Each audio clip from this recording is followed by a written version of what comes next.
Federal agencies have been undergoing a massive IT modernization effort over the past decade. However, the emergence of generative AI and the adoption of AI-enabled platforms are providing new tools and approaches to help the government modernize more efficiently. I'm Wyatt Cash with Scoop News Group, and here to talk about that today are two technology executives who are working on the front lines of federal IT modernization.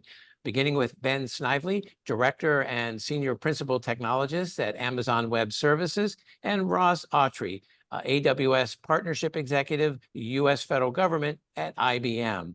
Gentlemen, welcome. Thank you for joining us. And let me start by getting your respective thoughts on how is AI and generative AI impacting the way agencies are trying to modernize legacy systems and migrate to the cloud. Really around generative AI, it's really exciting to see how it's helping with a wide range of aspects when it comes to migration and modernization, starting with the assessment and understanding the current posture of applications in federal agencies, organizations, how that posture relates to data, systems, other applications, and really streamlining the understanding of the environment that needs to be migrated. And a lot of these tasks relate to understanding documentation, design information, run books, code, system artifacts. And generative AI, like Amazon Q, which is a generative AI assistant, allows federal agencies to take that information in and ask questions of their content. What is in the design documents? Does the design document match the coding information? What is really within the run books to be able to understand what that current posture is of the applications that are getting migrated. But not only that, we're seeing generative AI really enable tooling for migrations and modernization. So around discovery tools, and those discovery tools are integrating with Amazon Bedrock that provides these foundation models for the tooling under the covers. In fact, Amazon Q uses Bedrock as part of providing that higher level service. And within there, we're seeing the ability for AI and Gen AI to be able to do things like to create microservice architectures, analyze that code, create test cases, generate new documentation for migrated applications that are in the AWS cloud. And all these functions really allow the streamlining of the modernization efforts, the migration efforts, to be able to have it be done with less cost and be able to deliver those results. And then, Ross, how are you seeing AI and generative AI impacting the way agencies are really trying to modernize their legacy systems? First of all, thank you so much for having us, Wyatt. So I guess since the executive order on artificial intelligence was released in the fourth quarter of 2023, federal agencies have accelerated the development of their respective artificial intelligence strategies. Many government agencies working with IBM have already realized tremendous value through their newly defined artificial intelligence framework. So for large modernization efforts, augmenting the heavy lifting with AI has resulted in lower project costs and expedited project timelines. This includes leveraging generative AI for labor-intensive tasks such as mapping of existing legacy systems, data integrity validation, and code summarization. So IBM's ability to positively impact the missions of federal agencies has been heavily supplemented by a recent AWS innovation in Gen AI, such as Amazon Bedrock has been mentioned, Q Developer, and also SageMaker. So it's a very exciting time in the federal sector. And then, Ben, back to you. Can you talk about some of the use cases that you're seeing where AI is really starting to make an impact in government? We really see it across three core themes. First, improving services for constituents, improving those experiences, streamlining and improving the business processes, and really making teams within federal agencies more effective. And within there, being able to provide better constituent services, the development of chatbots, conversational engines, new ways of developing and getting content out to different agencies or the constituents of those agencies. Personalization comes up as well, being able to provide content that's personalized for that individual, both in terms of the results, as well as how that content is rendered or verbalized or provided through that conversation to be able to give that more seamless, streamlined interface with the constituents. that is the natural progression to things like business processes and improving business processes. While these things could be done separately, we see a lot of integration between the two. For example, let's say I'm a federal agency that needs to provide passport information, driver's license information, healthcare information, and I want my constituents to be able to get the information they need, ask questions from the artifacts from my agency, and then if they need to start business processes, having the same interface to validate the input and submit that business process to be able to start that evaluation of the information. So we're seeing that throughout the interaction of the use cases for Gen AI and AI in the federal agencies. The last one along productivity and migration and modernization is a great example of this, is being able to improve productivity of the teams, coders, business users. And in the coding element, being able to re-platform capabilities, upgrade software versions, maintain external library dependencies, and how do you upgrade one library, and then what ripple effect does it have on all the other libraries that might depend on it? And all these areas provide the ability for generative AI to have that assistant side by side next to organizational team members to help them along the way to make their jobs more efficient. So, Ross, I'm particularly interested in hearing your experience and observations about how AI is helping agencies with migrations from, their legacy mainframe systems and moving to cloud services. Yeah, great question. And Ben brought up some excellent points related to this. So I guess large-scale mainframe modernizations have been a central strategy for the global IBM and AWS alliance in both the commercial and the public sector. And we have gradually seen federal civilian and defense agencies leveraging artificial intelligence to augment these migration efforts.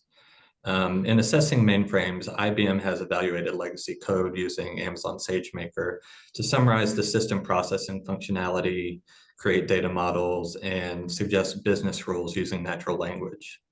Traditionally, code conversion efforts have been extremely tedious, produced on a line-by-line basis to translate into alternate programming languages.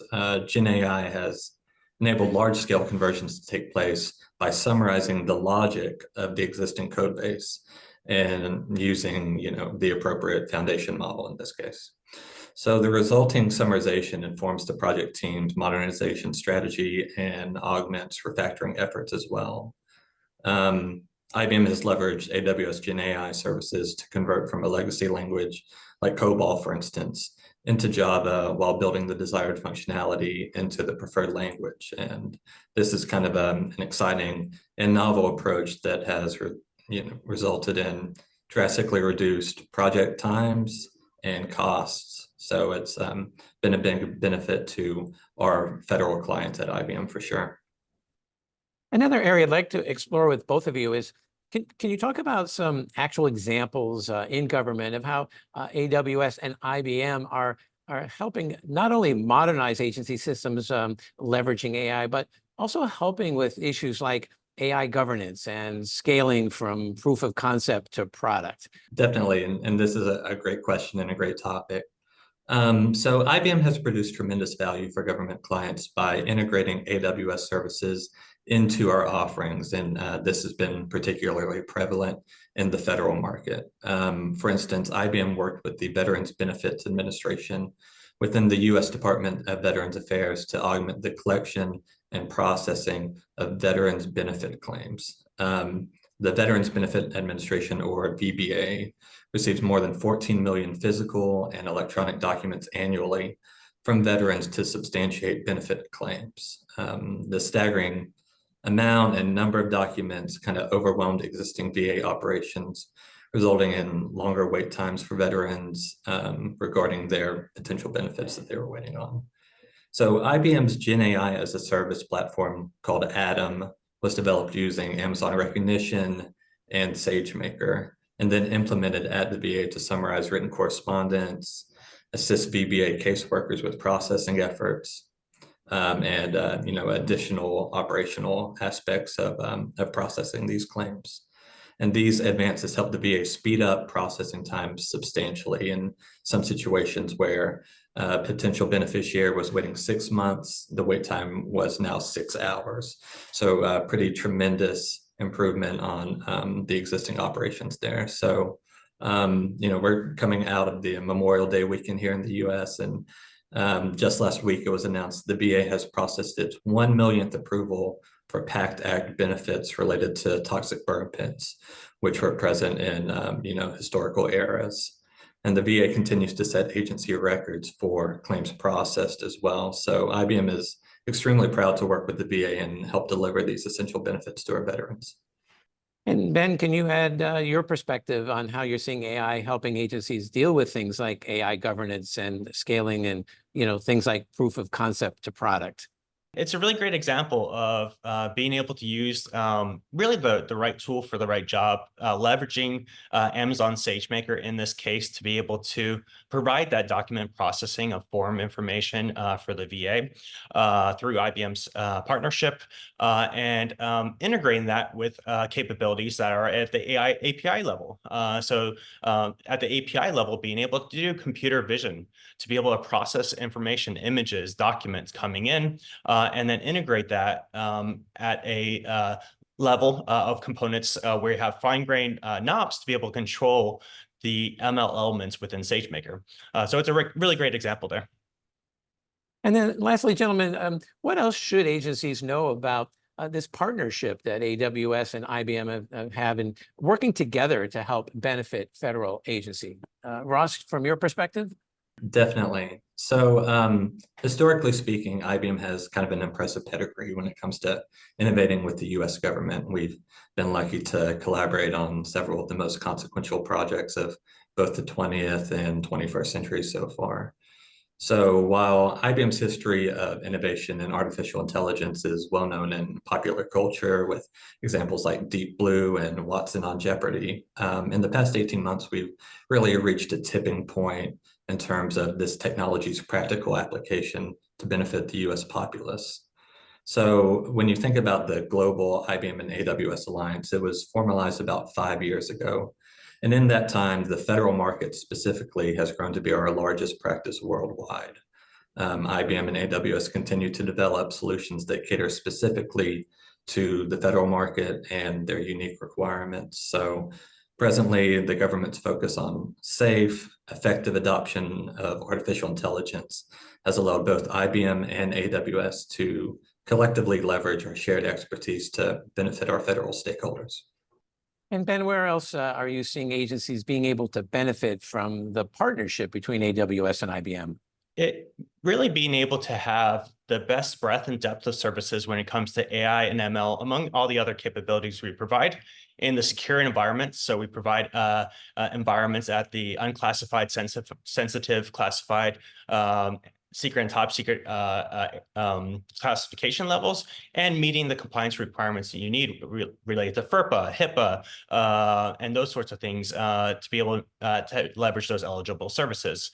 And with that combination of having the best services with the partnership of the experts that IBM has trained over 10,000 experts, consultants to be able to help our federal agencies leverage these services and get the benefits like the VA example within 6 hours processing those documents to be able to combine those things together and really show the value with federal agencies' use cases with their data, solving their problems today.